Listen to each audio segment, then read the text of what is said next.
and welcome to the 22nd meeting of the Criminal Justice Committee in 2025. We've no apologies this morning, and Fulton McGregor is joining us online.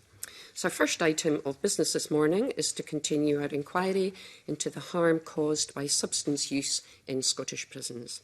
So today's session gives us the opportunity to take evidence from two panels of witnesses with experience of prevention and enforcement when it comes to trying to stop illicit substances from entering our prisons and being distributed inside.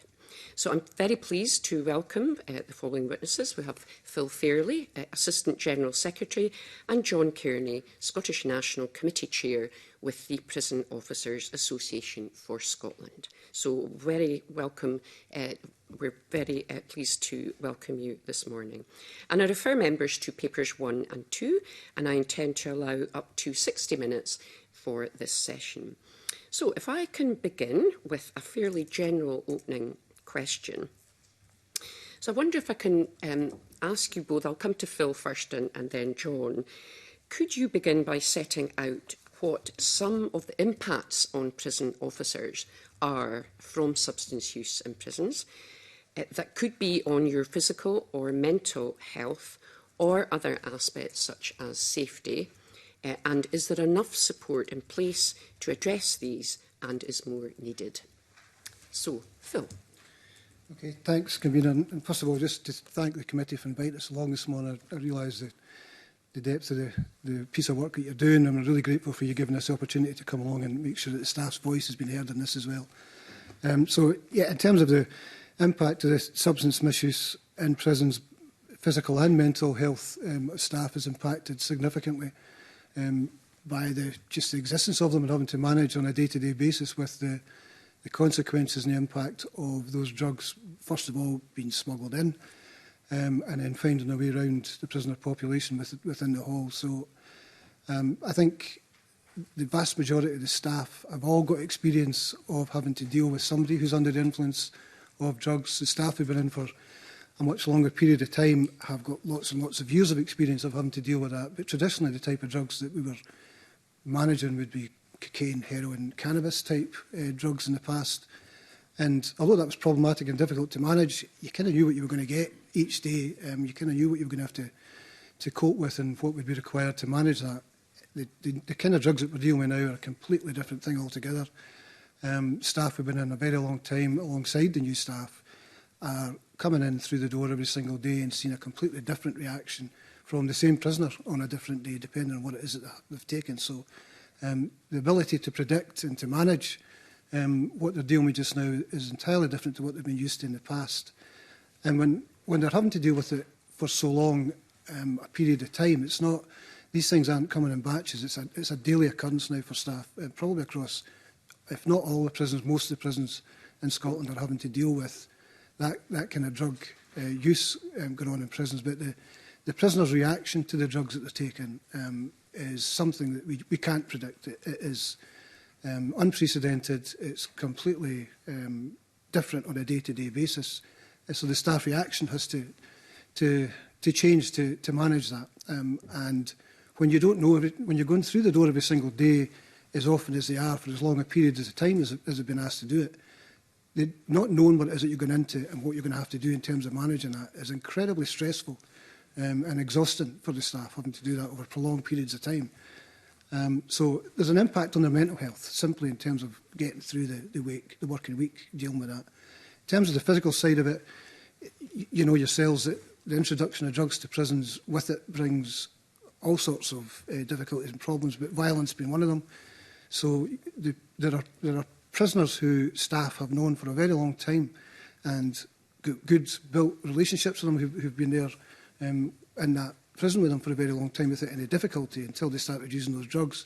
And suddenly they're on the receiving end of violence from somebody who's never demonstrated violence in the whole of their sentence up until now, simply because of the kind of drug use they're dealing with. So they have to contend with that violence. They also have to contend with the violence that comes from the organised crime gangs who are responsible for the supply of the drugs coming into the prison, either taking out or having violence committed against people who they've tried to coerce or bully or victimise into supplying, and they've tried to resist doing that, so they're on the receiving end of violence, or those who then take the drugs, get themselves into debt, can't pay the debt, and there's violence then associated with their inability to service the debt. The people at the front end of that, at every single turn, is a staff member. It's their job to manage and have to deal with every bit of violence that comes from the drug use. So they're on the receiving end of the assaults themselves, or they're in there breaking up fights and violence that's breaking out all over the place because of it. So their physical and mental health is significantly impacted by the introduction of the drugs. Okay, thank you very much. John. Thank you. And again, just to echo what Phil said, thank you for the invite to attend. It's appreciated.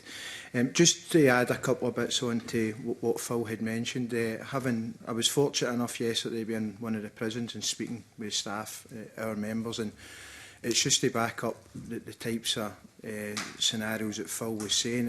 And the staff, they've got genuine concern, they've got genuine worry about the prisoners that have taken it, the influence that they've taken it. You can actually see that it's impacting them. You can see it's impacting the way that they're interacting with prisoners now.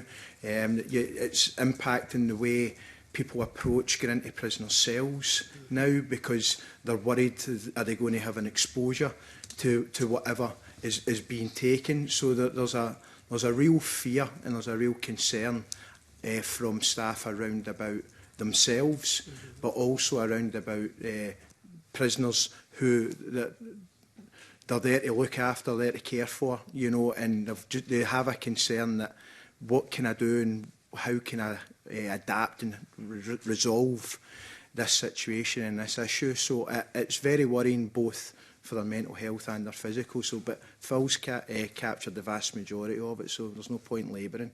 Yeah.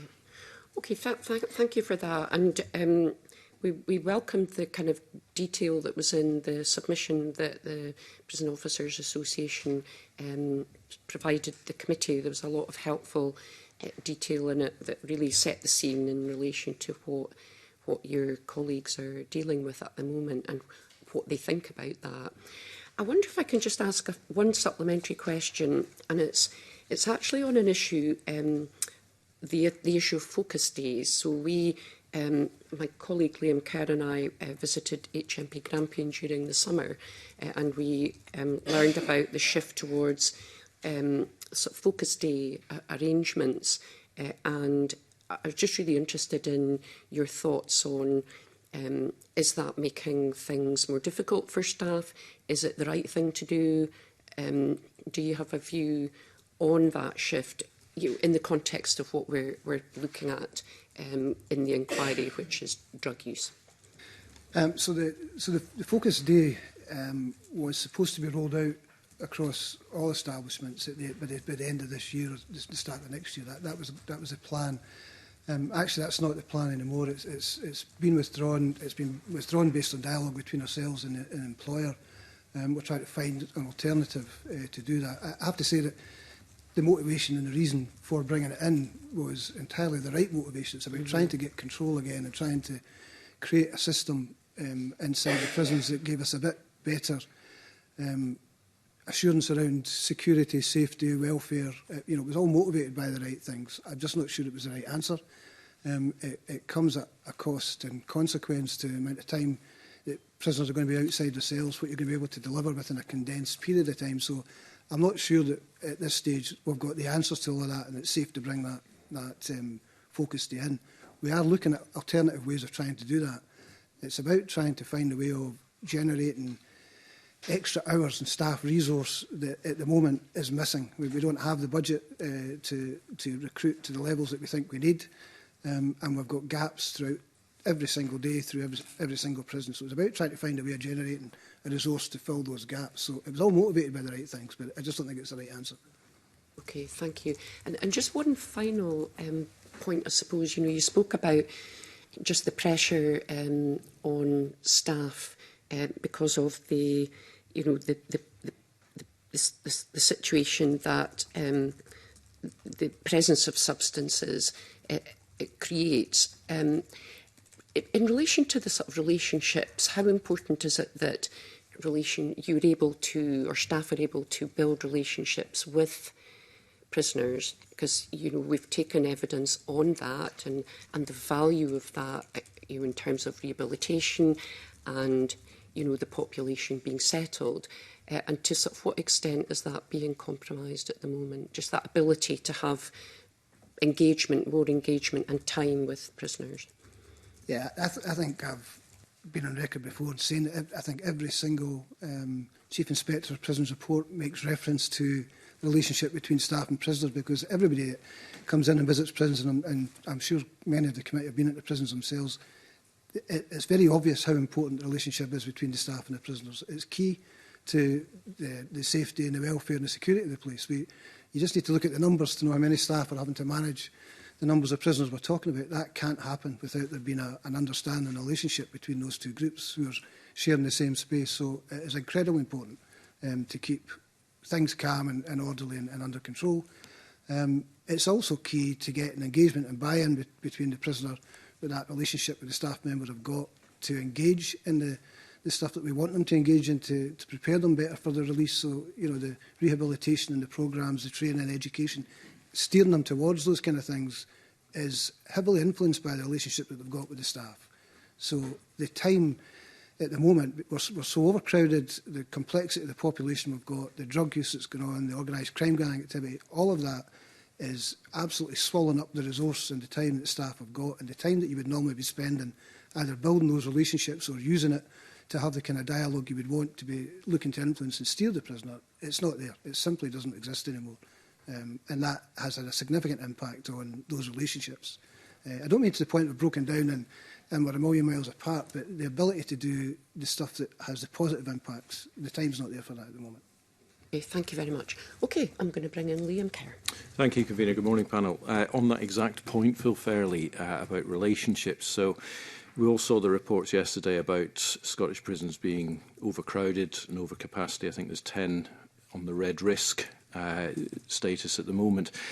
But we also saw that prisoner numbers are higher now than they were before the early release schemes that happened. Now, in your breaking point officer survey, when asked what the outcomes were of rising prisoner numbers, 68% said there was more substance misuse as a result. So can you explain what the rising numbers specifically have on levels of misuse, but also the ability of your staff and indeed the inmates to manage supply, demand and indeed use of drugs? Yeah, so I think we've got more prisoners in the system and we've got a higher proportion of prisoner population who are drug users and are in society. So whenever we increase the prisoner numbers, we're increasing the percentage of people who come in who are drug users who are looking for the supply. When we're as overcrowded as we are, the time, so the bit I've just talked about in terms of that relationship building, the time's not there. Actually, the time is really stretched for us doing the kind of intelligence and security work that we go on every single day inside a prison to try and stop the drugs coming in, try and, you know, intervene and intercept the supply being brought into the halls. And if it gets through into the halls, the time that staff would spend going around doing searches to recover and remove.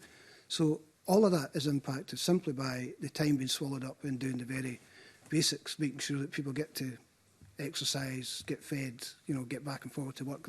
The transactional stuff, the time, when you've got the kind of numbers we're talking about, every single one of those steps takes longer every day, and we don't have more staff to do it. So something's given, and what's been given in some of this is the ability to step back, watch what's going on, and be able to go in and intervene. So security and the ability to recover some of that stuff is compromised simply by just how busy and hectic the places are at the moment. I understand. And in terms of substances getting in the first place, this committee's seen and heard lots of evidence of measures that have been taken to stop drugs getting in. So is the equipment and technology that you have available, so the rapid scan machines, the X-ray scanners, adequate to try and prevent substances getting in, or are there other measures that you need to see being taken? But they're not adequate, and we simply know that by the amount of recoveries we're making that aren't recovered through that route, and the amount of drugs that are in the system and the amount of times that staff are confronted with open drug use within the halls. So what we've got isn't sufficient. They are two really good pieces of kit, and people that have to go through that process is very effective, but that's not the biggest route by which drugs are coming into prison anymore. So the drone method for bringing it in is probably the biggest concern we've got.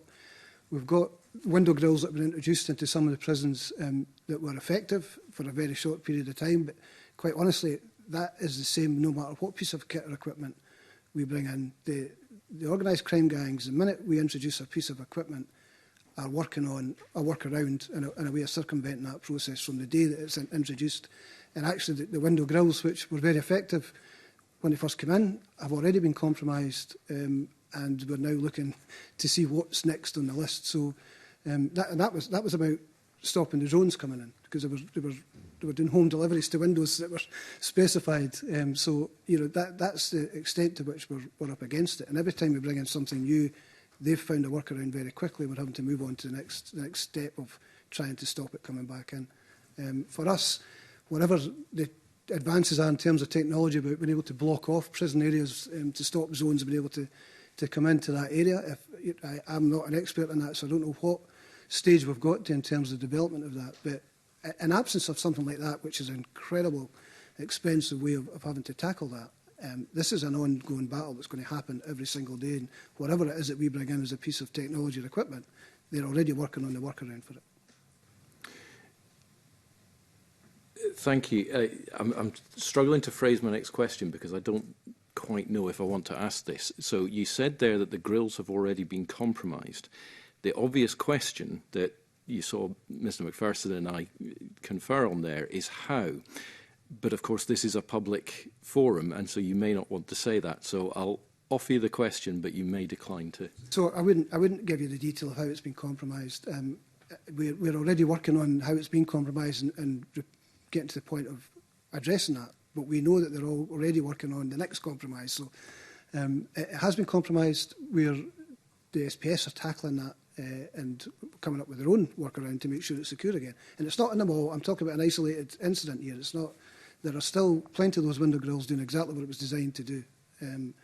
But the minute they find a way around it, they'll find the opportunity to make use of it. We have to find a way of circumventing that and blocking it, and then coming up with a further solution beyond that. So it is an ongoing battle that is endless. I don't think the SPS, and that's not criticism of the SPS, given what they're dealing with and what they're having to tackle, I can understand the difficulty they've got in finding a feel-safe solution to this. I just think it's going to be a case of us versus them constantly trying to make sure that we stop it coming in, and their job is to make sure they bypass the barriers that we're putting in the road. A final question from me then on a similar topic. Could you expand? So in your opening remarks, you talked about vulnerable individuals, my words rather than yours, I admit, but vulnerable individuals being almost coerced into the use of and trafficking substances in prisons. Could you expand on that, and what can be done, what should be being done to tackle that? So, yeah, listen, organised crime gangs will use whatever they can to continue the supply inside prison. That includes targeting individuals who are vulnerable within that prisoner population. Actually, it's one of their first protocols, I would think. It's probably one of the easiest routes for them to try and find somebody who will take the risk on their behalf, either through befriending them and offering, to make life better for them in some way, or protect them while they're in, or make sure that their family are looked after. They'll use whatever method they can, or the other opposite of that is to threaten them, to bully them, to victimise them, and terrorise them into feeling the need to have to be involved in the supply of that. I have to say that prison officers are very, very skilled in identifying, first of all, who the vulnerable prisoners are within their prisoner group, but also spotting when they've been targeted by anybody within it. So there's an awful lot of interventions that go on that you'll never know about because they've been intervened and stopped and they've been dealt with. So staff are very, very good at both spotting and intervening. Where that becomes difficult is when the time and their ability to take a step back and keep an eye on what's going on their flat or on their gallery and see what's taking place. The time that we used to have to do that and then take the opportunity to go and address it isn't there anymore. So there are vulnerable prisoners who are more vulnerable at the moment because they haven't got the support of the staff who are able to normally keep an eye on what's going on and go in and intervene. The other difficulty we've got, of course, we've been overcrowded, is the ability to, when you spot that, start moving people around the estate so that you separate them out, you take them away, either the vulnerable person from that area or the people who are responsible for victimising the vulnerables. You would move them somewhere else. We don't have the room and the capacity to do that anymore. I understand. Very grateful. Convener. Rhona Mackay, I think you want to come in. Thank you, Convener, and good morning, panel. Just a couple of follow-ups really to my colleague Liam Kerr's questions. Phil Fairley, you said that it was staff were very able to spot vulnerable people. How easy is it for you to spot the sort of protagonists, the key figures that are actually organising drug supply within the state, and also, you know, when and if you do, what kind of punishment do they get for that? Well, for us to highlight them, the job's kind of easy to start off with because they come in with the reputation of being that level figure. So they do.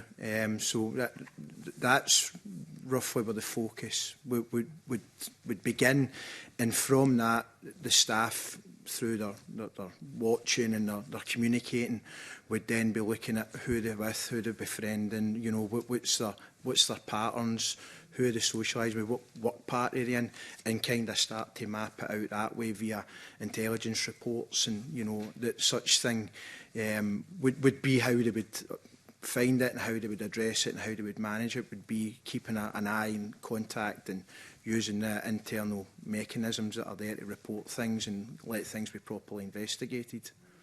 So is that a fairly easy process to do, or I imagine it'd be quite complex? Yeah, it's very complex. It's not easy because these serious figures and high-profile figures that come in, they don't do things in plain sight, or they are in plain sight. Sorry, yeah. You know. So it's trying to work out what the motivation is, what they're doing, and as I say, who they're actually bringing in to do their bidding, if you want to call it that, you know, because they'll not do these things. The same as in community. They never done these things in the community on their own. You know, they had people doing their kind of work, and their foot soldiers, if you want to call it that, doing their work. So it is difficult, you know, while it's easy to probably highlight them and seeing who they are, actually trying to get that information, and that's where the hard work of the staff, hard worker, you know, the individuals that are on working with them, and also those behind the back, the partnerships that the SPS have built up with Police Scotland and the crime agencies, you know, so that's where the collective approach is really important. First of all, to put the information in, and then how you actually see it through and get to the bottom of it. Okay, thank you. My colleague Liam Kerr mentioned the Breaking Point report that your association did, and in that you say that due to a staff gender imbalance, searches were not always taking place. I wonder if you could maybe expand on that and what impact that has if you're not able to do the amount of searches you would want to do. Probably simply put is prison rules state that a prisoner will be searched with someone of the same gender, sex. So if we have, for instance, male officers working in the female estate or female officers working in the male estate, and the staffing profile, you're not a million miles away from who's on at the same time. Yesterday, for instance, in the prison I was in, the gallery they were out to exercise, and they had 4 females in a male establishment, you know, in there. So it's restricted to what they can do, searching wise. We've also had frustrations from members coming to us to say, why am I not able to search? You know, so for instance, we have a handheld wand to search down, but because it's classified as an extension of the arm, you still can't do it. So just purely because we may not have the appropriate staff in, it cuts down of what you can actually search, just complying with prison rules. And is that a growing problem, or has it always been like that? Or I'll speak frankly and say it's a growing problem. It is a growing problem because we are going towards a kind of 50-50 staffing profile, and I don't need to tell MD in here we don't have a 50-50 you know, prison estate or population of the estate. And as I say, that's no way to criticise or to downbeat anybody. It's not. It's just simple facts that while the rules say this, certain people can't carry out a job that the person of the same sex or gender can carry out. So it's there. The problem is there. It's not something contentious. It's there. Yeah, no, thanks for being honest about that. Thank you. Thank you. Shanda, do you want to come in with a follow-up? Search there. You'd said that they can't do a search if it's even a wand. So I can understand if it's a physical search where they're actually putting their hands onto somebody else, but they can't actually do a search. Because I'm just thinking that if you go through airport security or anything else, it is sometimes the opposite sex that do the check because they're not actually touching you, so you can't do that in a prison either. The wand's classified as an extension of the arm, therefore it's deemed as being your arm. It's there. Right, okay, thank you. Okay, thank you. I'm going to bring in Pauline McNeill. Good morning. If we didn't note before, we certainly know through this inquiry how hard a job it is to be a prison officer and the dedication, especially now that our prisons are overcrowded. So I just wanted to put that on the record. And I just wondered, and the submission that you provided talks about the exposure of your members, prison staff, to vapes and drugs and all the, you know, there's been an aspect to the job now that we've got to take into account when we're looking at this inquiry. I wondered if it was, is this affecting your ability to attract young people or those who want to change careers into the service, do you think? Actually, every time we run a recruitment for the prison service, we are not short of applications. We don't. Our colleagues down south tell a different story. Actually, they're having a much more difficult time in recruiting down south. But for whatever reason, we are never short of applications when the prison service put out for recruitment for either operations or residential staff. We're always oversubscribed significantly in applications. I think the one thing we have seen a difference in terms of those who come into the organisation, though, is there are more of them leave earlier. I think they've come into an organisation they didn't quite understand what it was they were coming to, and maybe that's something to do about the recruitment in terms of how we describe what it is that the organisation is and what we expect of staff when they come in, because we've had more people who've come in and very quickly turned around and left again, and just recognise that for them that's not an environment that they're comfortable in, or it's not what they thought they were coming to do. The role they thought they were going to be playing isn't what's asked of them when they get there. So we've no problem in terms of people wanting to join. We've got more people who leave earlier than they used to do in their career. Thank you, that's useful to know. When we went on the visit to HMP Edinburgh, and we had the discussion about the grills that Liam Kerr talked about and the drones, and I think in your submission, or there is something in the papers anyway to back this up, but it was suggested that if it's not already happening, it's going to happen, that weapons are going to come in, or maybe they are already, through the use of drones. Can you tell the committee anything about that? So it's not just drugs that come in through drones. The drones are used to supply or smuggle into prisons all sorts of things, and it's our belief that there are weapons that have come in through drones as well as drugs. The drones are capable of carrying all sorts of things into a prisoner window and having it brought into a prison. So the grills are a really useful addition up until they find a way around it, and we'll need to think of something else. But yeah, the drones are an ideal method for organised crime gangs for bringing whatever it is that they want brought into prison, including phones, weapons, drugs. It's they've got their own shopping list. Thank you. Can you remember a time where drugs weren't such a big issue in the Scottish Prison Service? No. So I've not been an operational officer for a very long time, but I've been in the service for 35 years. Drugs has always been a feature. For the whole of those 35 years, a different type of drug and a different level. It's as much the type of drug is the biggest problem we've got in the prisons as the volume of it. the volume is enormous. There's a huge amount of drugs getting into the system. And that's to do with the type of drugs there as well.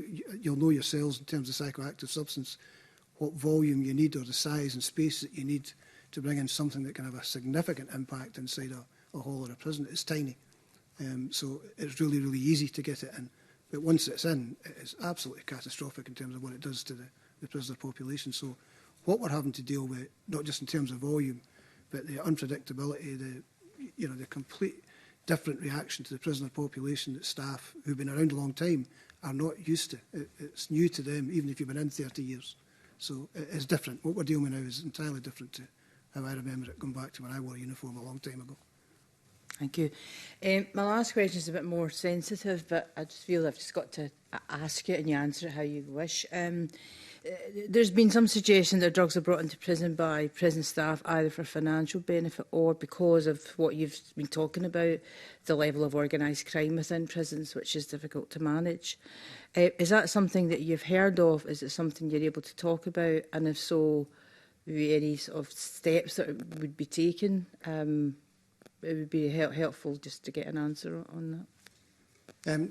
So I can talk about it in a sort of general sense, in, Yep. in that we're absolutely naive to carry on that organised crime, because I've talked about the lengths they'll go to and the methods they'll use to make sure they get in, that they aren't doing exactly the same to staff that they think they can either terrorise or coerce on, corrupt onto their side to become part of their supply route. So yes, we recognise that is something that the organised crime gangs have attempted. We have got staff we know of who have left the organisation for grounds that we believe was linked to having been corrupted in supply into the prison system. They are absolutely tiny numbers that we're talking about. Right. And the vast majority of the staff, obviously, you would expect me to say it, but the vast majority of staff are incorruptible. They're never going to be into that situation.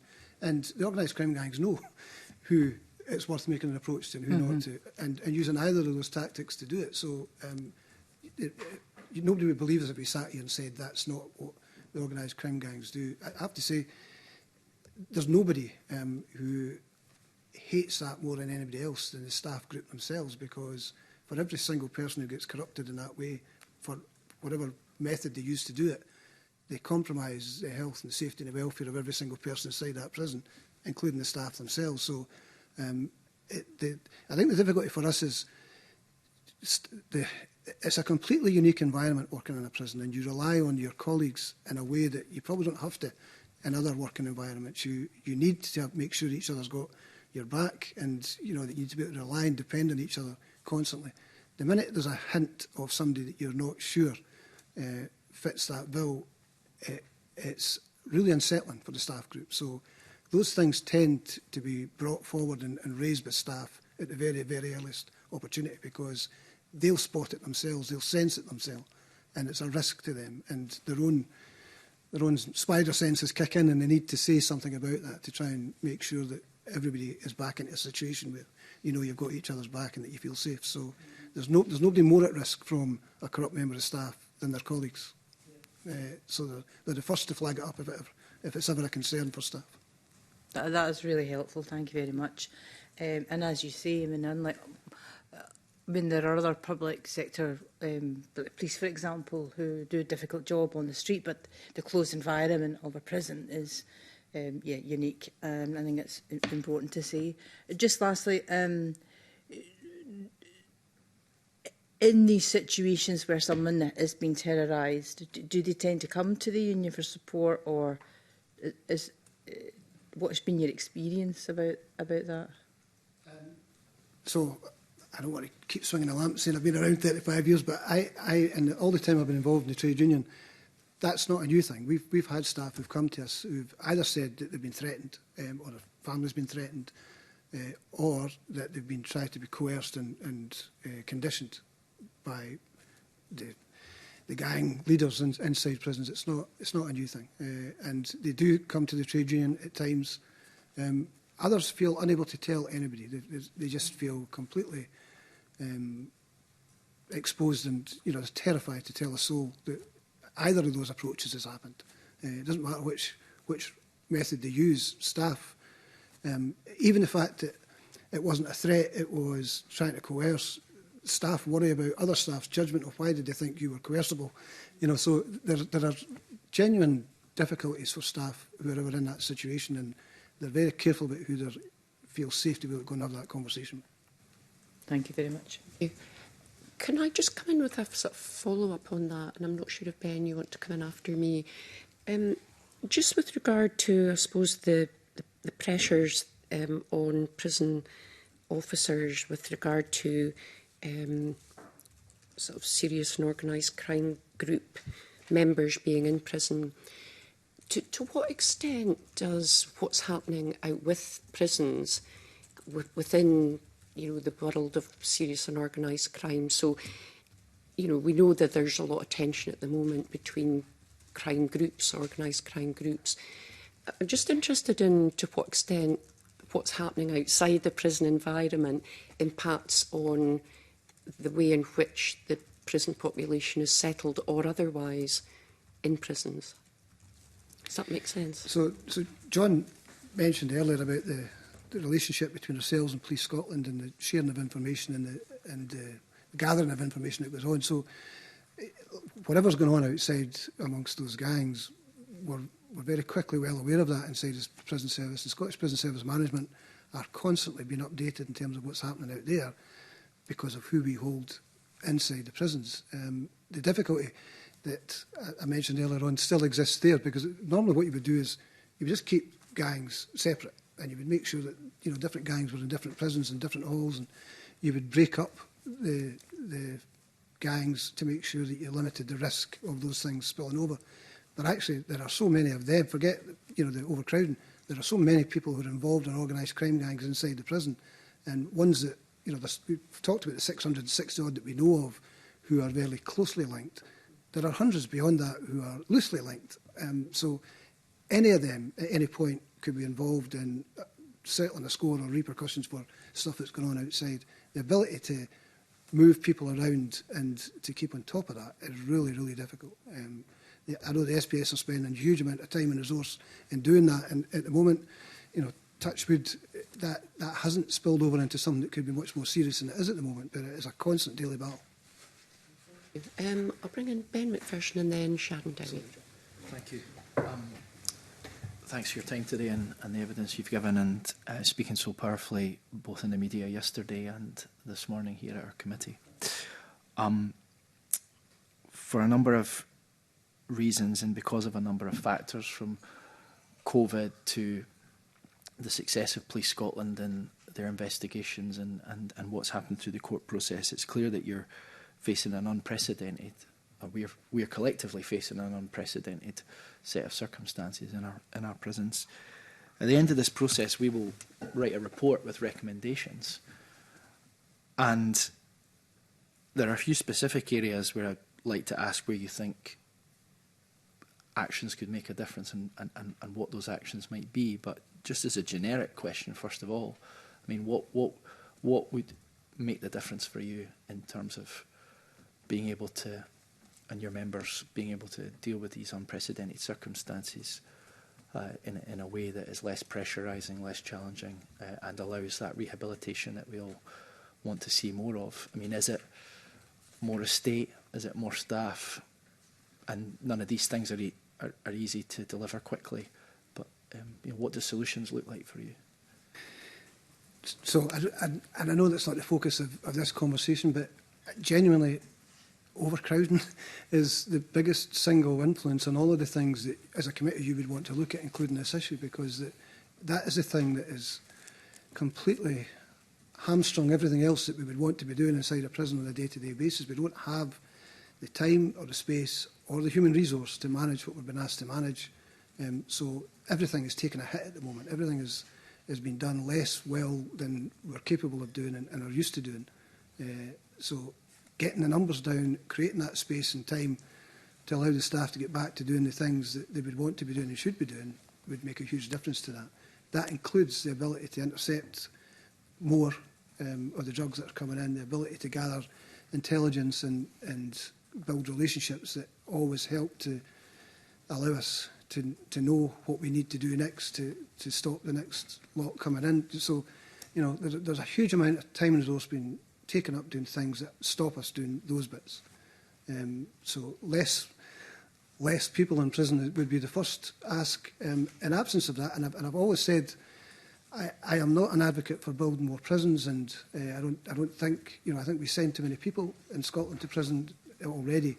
But in absence of somebody coming up with an alternative solution that allows us to get prisons back to that safe, secure, calm environment, tackling the stuff that you all expect us to be tackling, it might be that we need more prisons and we need more staff to deal with that, because at the moment what we've got isn't compatible to us achieving any of it. Thank you, and for saying that so succinctly.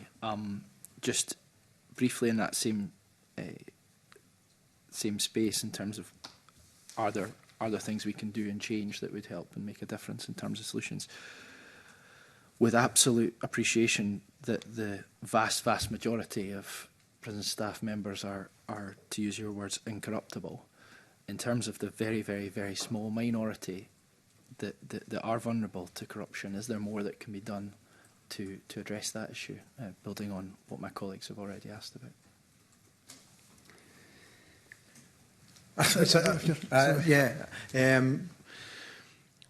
It's extra support I think would be needed. You know, I think a lot of people, the small amount that we're talking about here, they probably feel there's nowhere to turn.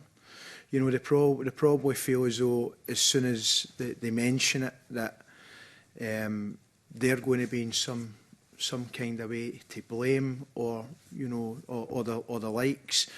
So it would probably need to be more of an approach of genuine support and genuine, you know, care and overhanded support, you know, because I remember in my head of an incident many years ago with one of your members who actually went to court, and the court actually ruled in their favour that the SPS hadn't done enough for you to feel safe to come and let them know that this was happening.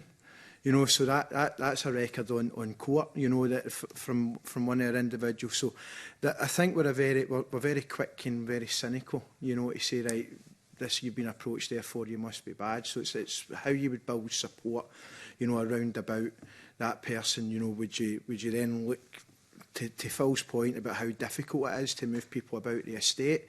Again, as early as yesterday, I'm hearing people saying that there's folk in flats within prisons that shouldn't be there through assaulting people or threatening people, you know, but because things are so difficult now, we can no longer move the perpetrators about. So there is no real punishment for making the advancement to start with, and there's no real support for the individual who has been targeted, if you want to call it that. So I think there would need to be, and it's probably not an answer as simple as maybe what's expected, but it's, yeah.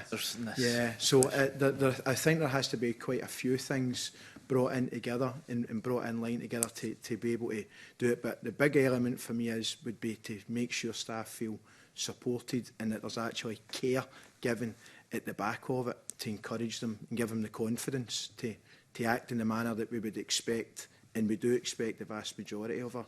Early stages when they feel vulnerable. Yeah. And again, overcrowding is a key factor in all of this. Yeah.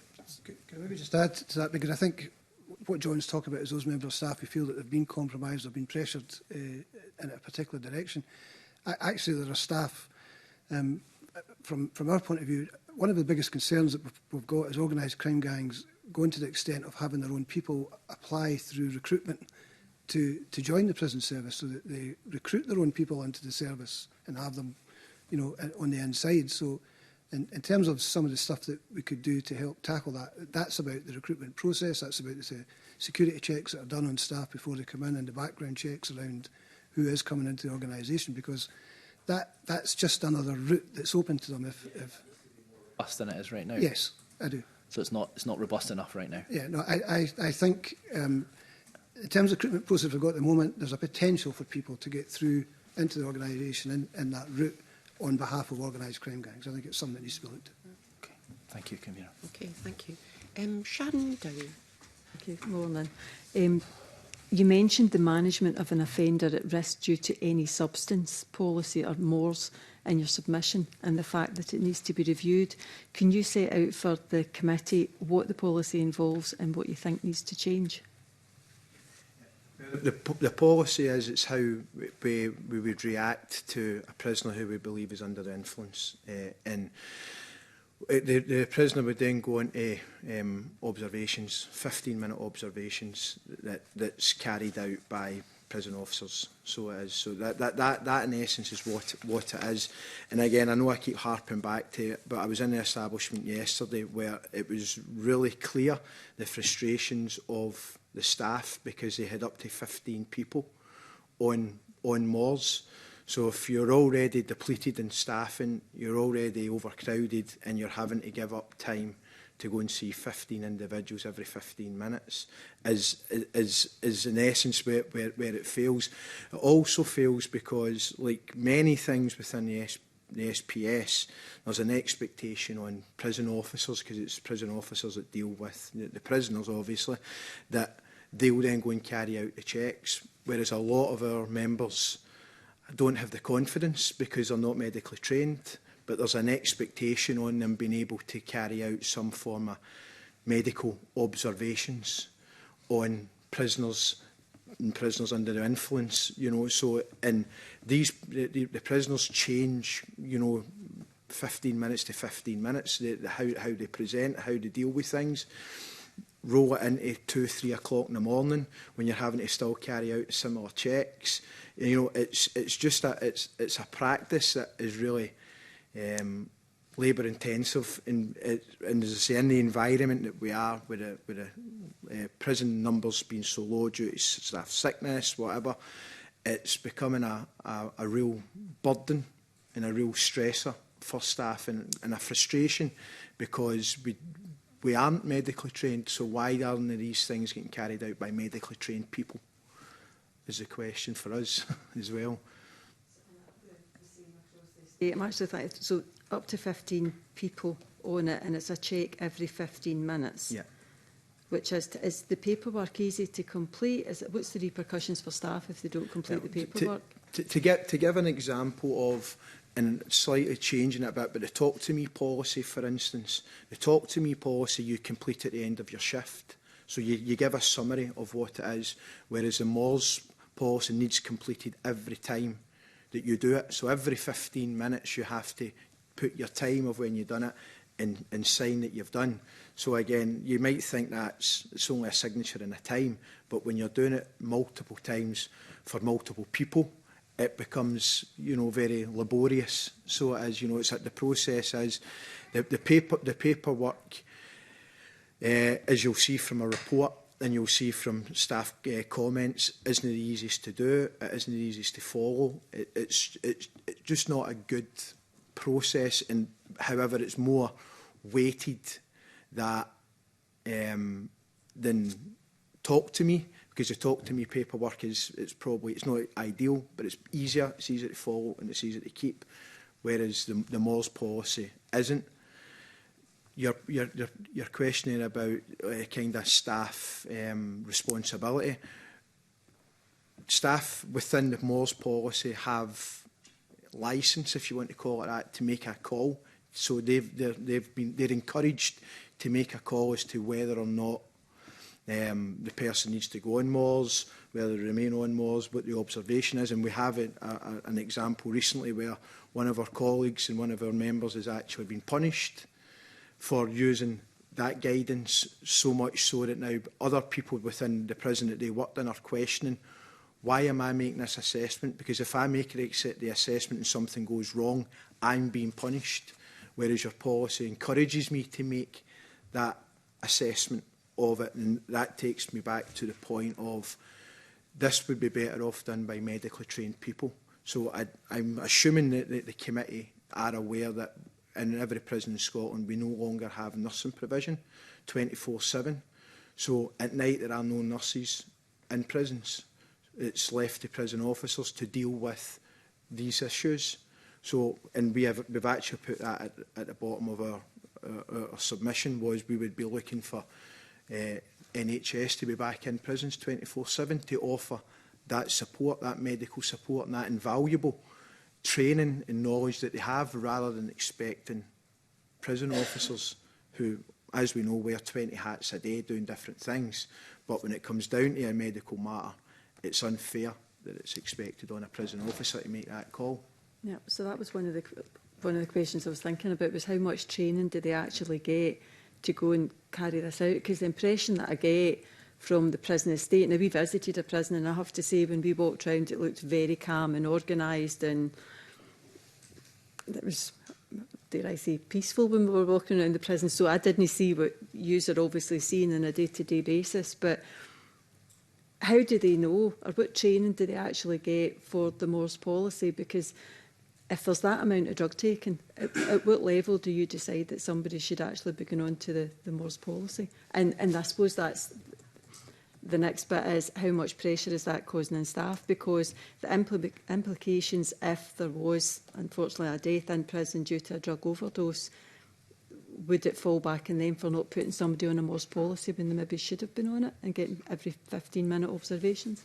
So I think the real demonstration of how strongly staff feel about this is when we went out to do a survey of the staff on a variety of things. We actually didn't raise the Moore's policies. We didn't have that as part of the focus for the survey, but it came back in huge numbers from staff. It was a genuine, clear concern from them, and it's not just about it being unfair. Actually, I think it's unsafe. Staff feel that policy isn't safe for the prisoner population in terms of being asking people who are not qualified to make judgments around whether there's a need for medical intervention at this point or not, whether that person is okay to wait till the next time we've got to come and do an observation on them. They've been asked to make decisions that they don't feel confident and capable of making based on drugs that are completely different each week that come into prison.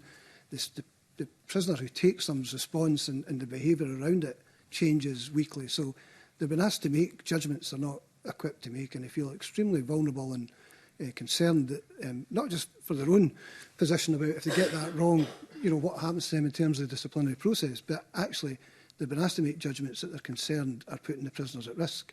They're not feeling confident and capable of making that judgment call about, do I need to call the medic to come back and have another look at this? So the policy itself has been reviewed already, but it's been reviewed within the confines of making better what exists. What we're calling for is a complete review altogether of that whole process.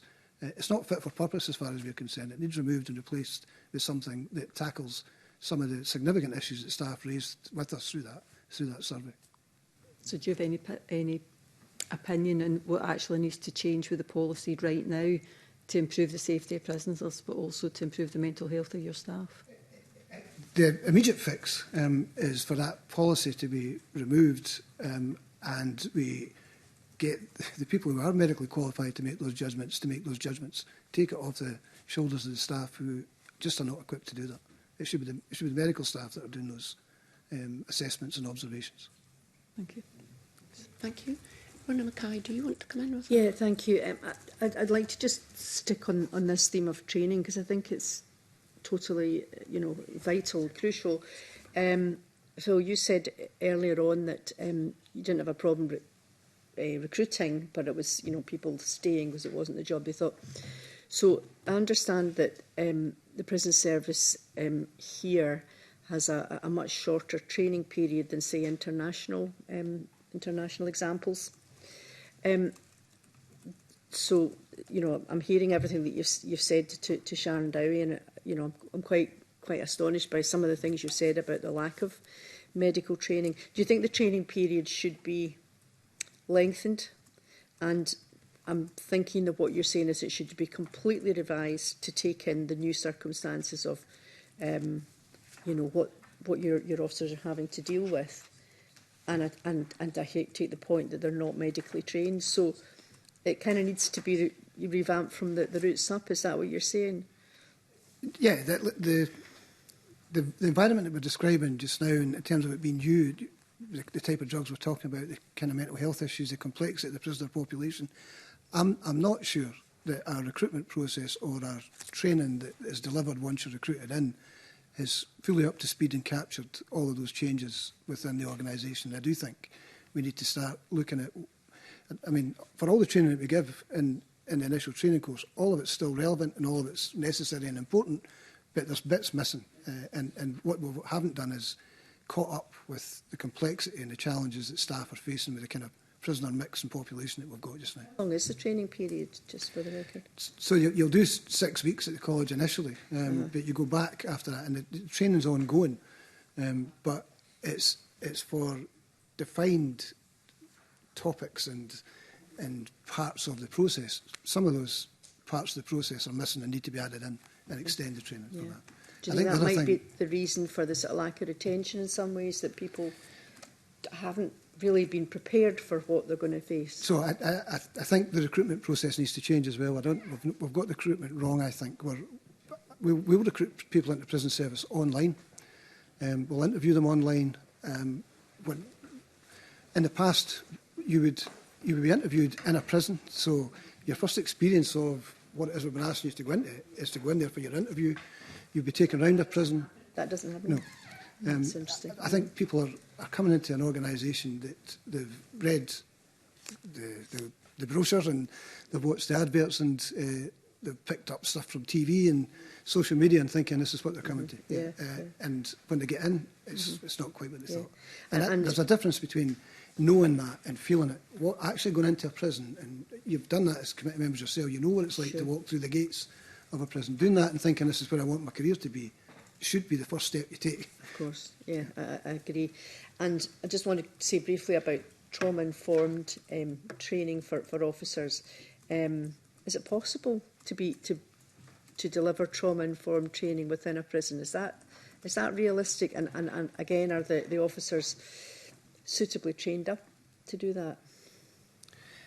So I don't think we are suitably trained. I think we are informed. We are trauma informed. So staff are given an awareness session of the impact trauma in previous life can have in terms of the behaviours and the prisoner group that they're managing, and how, where life took them and how we got to all that. And all that is really useful, helpful process. But we are not trauma trained in terms of how to then manage, deal and interact in a trauma-informed way. It's way short of that. So that should be part of the training as well. Well, if we're going to claim that we're going to deliver trauma-informed, prison environments, you need to train the staff to do that, and we're not being trained for that. Okay. There's a separate question about whether it's easy to deliver that inside a prison environment at the best of times, even with trained staff. That's a different question. Another question. If we're going to claim it, the staff's training short of what they need. Yeah. Okay. Thank you. Thanks, Kavira. Okay, thank you. We've just got a few minutes left, and I wonder if I can maybe just ask a couple of kind of final questions. The first relates to the issue of vapes. So in your submission, you made reference to vapes, obviously in prisons being used to smoke drugs. And I suppose it's a difficult one because it's probably quite an innocuous thing to bring into a prison or to have in a prison. But I suppose I'm interested in how do we tackle that? Do you have a view on how to address the issue of vapes being used? Do you have sort of a view on what else could be put in place to tackle that sort of option of using vapes for the use or for the consumption of substances? Well, as we know, the vapes came in for a good reason, because it got rid of the smoking, so it was actually a good thing that was quickly turned into a bad thing, and then if we take it to photocopying of mail, which was the way we introduced it, the vapes is now very much the go-to product, so again, having spoken with our members, throughout it, they're very clear that the vapes are the problem. The vapes have to go, because it's them, that they're now the issue, whereas it was the cigarettes that were the issue before. It's the vapes. I know the organisation has looked at unbreakable vapes to ones that will just fall apart if you try and tamper with them. You know, so that again, in fairness to them, that they have looked for alternatives, but for in the failing of any of that, the vapes have to be removed, and for the vapes to be removed, there has to be, you know, I know it's not quite smoking cessation, but there has to be that type of support put in for prisoners who, you know, are addicted to them or thing with them, because they're not safe. They are the biggest issue that we're facing. There's prisoners walking about blowing smoke in staff's faces, you know, even just to goad them, just to get them thinking, have I just put spice? And you know, so it's a very nasty product. But we would like it totally removed. We've been committed to that. Our membership have been asking us to get them removed for what I've set out. And as I say, in fairness to SPS, I know they have tried to look at alternatives, but it's something that we have to keep pushing and something we need to try and get a solution to. Okay, thank you. The final question is just on use of naloxone. I think I'm right in saying that that's something that's been rolled out in Scottish Prison Service.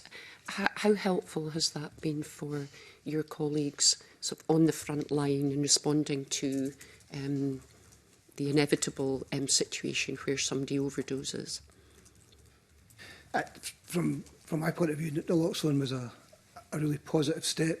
It was the right thing to do, and for all the right reasons. And staff, prison officers have, we believe, saved prisoners' lives by its existence in the prison system. So it's something that, you know, it seems ludicrous given the amount of drug use that we're talking about inside a prison that we wouldn't have naloxone readily available to staff to use, and it is literally life-saving. So, you know, we're fully supportive of it.